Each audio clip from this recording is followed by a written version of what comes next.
Bonjour et bienvenue sur la chaîne Mysticé Fibrae. Mysticé Fibrae, c'est ma chaîne, moi c'est Pauline. Et je vous retrouve aujourd'hui pour ce 21e jour de Vlogtober. Aujourd'hui, j'avais envie de discuter avec vous d'un loisir créatif que je pratique à temps partiel, mais qui rentre totalement dans la logique de Vlogtober, du cottagecore.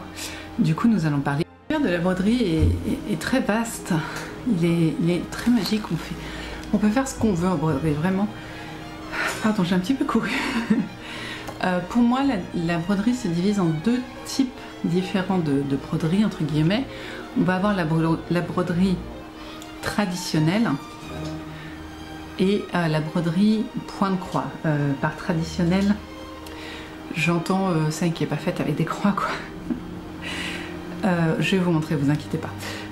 Pour moi, la broderie est une activité qui est très reposante, qui est limite méditative, où chaque aiguillé contribue à créer une image ou un dessin. Du coup, ce que je vais faire, c'est que je vais vous présenter des broderies que je suis en train de faire, des broderies que j'ai fait dans les différents thèmes. Je vais vous parler de différents créateurs de broderie, vous diriger vers peut-être des comptes Instagram et puis voilà, c'est comme ça qu'on va parler broderie aujourd'hui.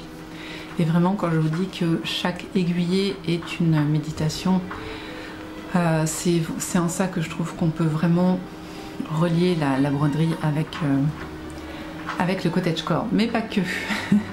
Je vais vous montrer qu'effectivement on peut dévier certaines broderies pour en créer quelque chose de très cottagecore. Alors, par quoi qu'on commence? Peut-être un petit peu de broderie traditionnelle parce que j'ai ça sous la main. Donc déjà, je peux vous conseiller le compte Instagram de Julie Jolisonge si jamais vous voulez vous mettre à la broderie traditionnelle, parce qu'elle propose plusieurs challenges sur l'année et que pour ces challenges, elle a créé des vidéos où elle montre les points de broderie traditionnelle. Et je crois que c'est d'elle. Oui. J'ai investi dans son livre, hop, brodé à la main facile. Et dedans, donc, elle explique bien sûr les différents points, le matériel. Et elle propose aussi des patrons. Et je peux peut-être vous montrer. Voilà. Et par exemple, ça peut tout à fait rentrer dans une idée cottagecore. Bon, alors là, voilà. C'est des petits modèles qui sont pas très compliqués à faire, des points très simples qu'elle va expliquer. Et regardez-moi ce petit set de table. Voilà, c'est très sympa. Après, j'aime pas tous les dessins, mais je trouve qu'on peut s'inspirer et puis ensuite faire ce qu'on veut avec. Là, ça, c'est très joli ça. Voilà, donc suivant la taille qu'on fait, voilà. Elle explique tout et c'est très sympa. Ça, j'aimerais bien le faire un jour. Une housse de coussin avec un cercle, là, je trouve ça très joli. Voilà. Donc, Julie Jolisonge, mais on n'est pas obligé d'investir dans son livre, je vous dis. N'hésitez pas à aller voir son compte Instagram. Moi, c'est grâce à elle que j'ai fait plusieurs broderies traditionnelles. Je ne les ai pas toutes sous la main, mais déjà, on a celle-ci qui est un renard qu'elle a proposé l'année dernière en défi créatif. Et voilà, moi je l'ai fait comme ceci. Et il vient décorer en général ma déco d'automne. Voilà. Bon, il faudra que je mette mieux, mais vous voyez l'idée. Ensuite, en broderie traditionnelle, je peux vous montrer une autre créatrice qui va être Rose et Madeleine, Ludivine Rose, qui propose à l'achat sur sa boutique Etsy des patrons de broderie très détaillés, un peu trop, mais très détaillés, très sympa. Et je peux vous en montrer deux. J'ai cette petite broche, alors à la base c'est pas fait pour être une broche, c'est fait pour être une petite étiquette, mais je trouve que ça s'y prêtait vraiment bien en broche. Donc c'est un petit mouton fait en... C'est pas vraiment de la peinture à l'aiguille, mais ça s'y rapproche quand même. J'en suis assez contente, sauf qu'il est passé à la machine et que du coup la ouate à l'intérieur elle est un peu... Elle s'est un peu serrée. Par contre la colle elle a pas bougé d'un pet. Donc bah, c'est déjà ça.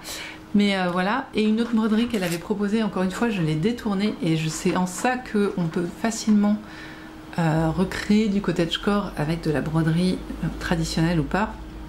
Elle avait proposé un motif avec ces deux petits moutons dans un champ. Et elle avait peint en dessous pour en faire un, je sais pas ce qu'elle avait fait, un tableau je pense. Hein. Et moi quand j'ai vu ça, je me suis dit mais ça rendrait tellement bien en colle Claudine. Et vous voyez, si j'enlève mes cheveux que je reprends ça. Et je suis super contente, ça fait très longtemps que je l'ai pas mis. En fait je sais pas encore bien comment l'associer. Mais voilà. Allez, viens là. Je l'ai tourné, je crois. Ça fait tout de suite très cottagecore. Un petit col Claudine comme ça, que je peux d'ailleurs mettre comme ça. Et voilà. Avec une petite dentelle qui descend. Et là, on est au top du col Claudine. Mais bon, pour aller bosser, c'est quand même pas très... C'est pas simple. C'est pas simple. On est d'accord que c'est pas très simple. C'est pas facile à porter tous les jours quoi, mais voilà. Donc ça c'est une petite broderie traditionnelle que j'ai prise à Tata Ludivine Rose du coup, et que j'aime beaucoup, qu'il faudrait que je repasse d'ailleurs, mais bon voilà. Donc ça c'était pour la broderie traditionnelle. Il y a certains points qu'il faut apprendre, mais je vous dis n'hésitez pas à aller sur le site de Julie Jolis Songes, c'est très simple, beaucoup de patrons à télécharger gratuits et voilà. Ensuite pour le point de croix, alors là c'est d'autant plus facile parce qu'il y a quasiment qu'un point, enfin, il y en a deux en réalité, deux, trois. On a la croix, voilà. On peut avoir éventuellement du point arrière pour faire des lignes de soulignement, et on peut avoir du point de nœud si jamais on veut créer un petit nœud. Voilà, en gros c'est à peu près les seuls points qu'on peut trouver. Moi le point de croix je l'ai appris très jeune, et un jour j'ai trouvé ce livre chez Marabout. Les chats au point de croix de Marie-Thérèse Saint-Aubin. C'est très sobre, c'est très sobre, mais je trouve que ça a beaucoup de cachet. Alors les enfants ont dessiné dessus, mais vous voyez. Et j'en avais fait quelques-uns, j'en avais même fait un tableau parce que je trouvais ça trop joli. Voilà. C'est très sobre, c'est assez court à faire, même si c'est des points qui sont... Il y a des demi-croix, incroyable. Mais franchement c'est mon premier livre de point de croix et je l'aime énormément. C'est un des seuls livres de point de croix que j'ai gardé après un premier tri. Ensuite j'avais acheté le livre Je me mets à la broderie. Bon, il n'est pas incroyable. Il n'est pas incroyable, j'aime bien la collection Je me mets, j'avais acheté Je me mets au tricot parce que je connaissais Lise Taylor, enfin je connaissais pas, mais je la suivais et il y avait effectivement des trucs très bien. Je me mets à la broderie, c'est pas incroyable. J'ai préféré celui de Julie Jolis Songes, donc je vous en parle quand même parce que voilà. Et ensuite en broderie, en point de croix pardon, l'avantage c'est qu'on a énormément de supports en journaux. Là on a Magazine Création Point de Croix qui avait créé Si Versailles m'était compté. Il y en a sur Pierre Lapin, il y en a plein.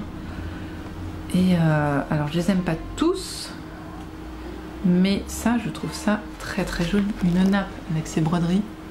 Il y a aussi des kits qui existent déjà faits avec des croix qui sont marquées et sur lesquelles il faut repasser.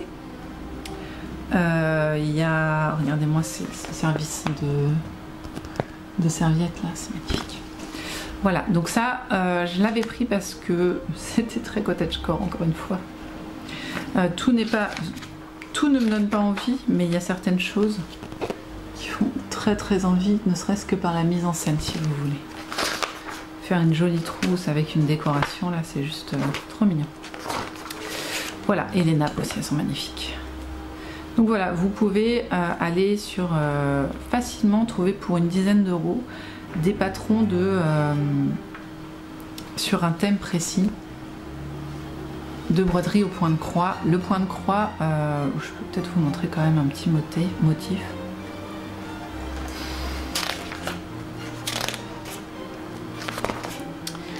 Alors, ils sont un peu... ouais, peut-être elle. Vous voyez, on a des carrés et l'idée c'est, avec les couleurs qui sont données, de reproduire le dessin en faisant une croix dans le carré. C'est quand même pas bien compliqué. C'est une housse de cintre? Ah oui, c'est une housse de cintre. Incroyable. Pardon. Et voilà. Donc le point de croix, rien de compliqué, mais il faut quand même suivre le motif. Et donc je voulais vous parler de deux créatrices là.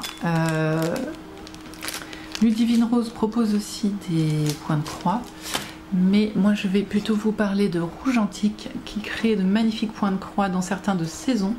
Là vous voyez, je suis sur le printemps. J'ai acheté aussi l'automne et l'hiver. Est-ce que j'ai acheté l'hiver? Je ne sais plus. Mais en tout cas, très très sympathique. Ça fait un rectangle comme ça avec le printemps et des motifs. Là vous voyez, vous avez des abeilles, un petit oiseau, une libellule cachée, des petites fleurs, des coquelicots. Voilà, c'est ça Pauline, c'est coquelicot que tu cherches. Une frise, voilà.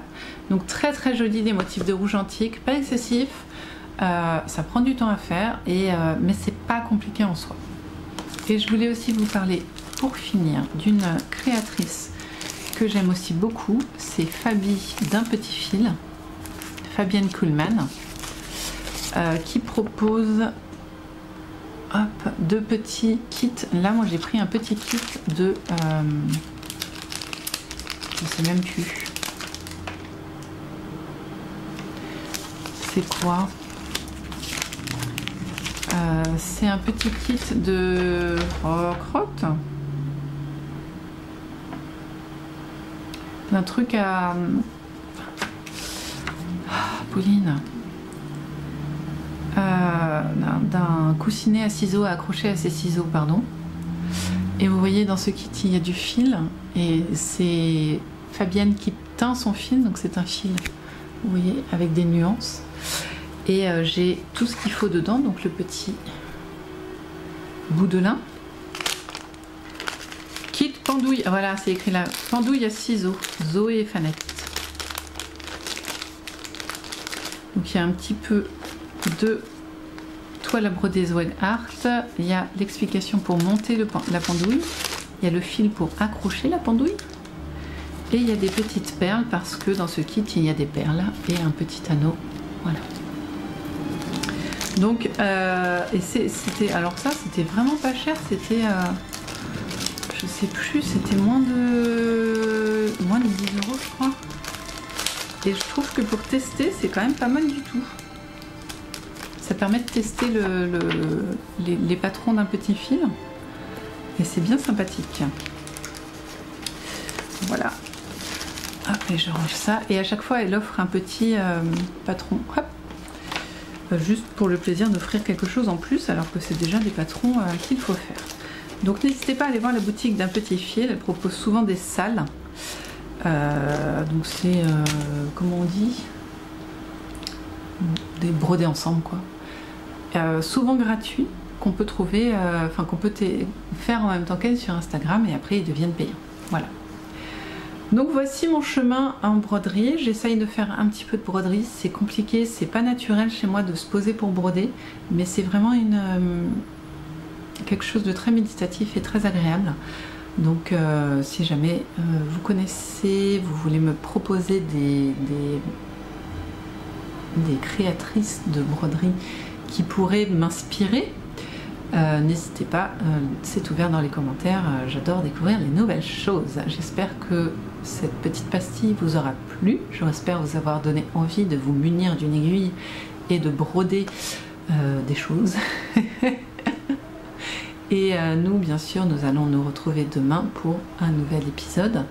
Donc, en attendant, surtout prenez soin de vous, prenez soin de ceux que vous aimez et on se retrouve bien sûr demain pour un nouvel épisode de Vlogtober. À demain, prenez soin de vous.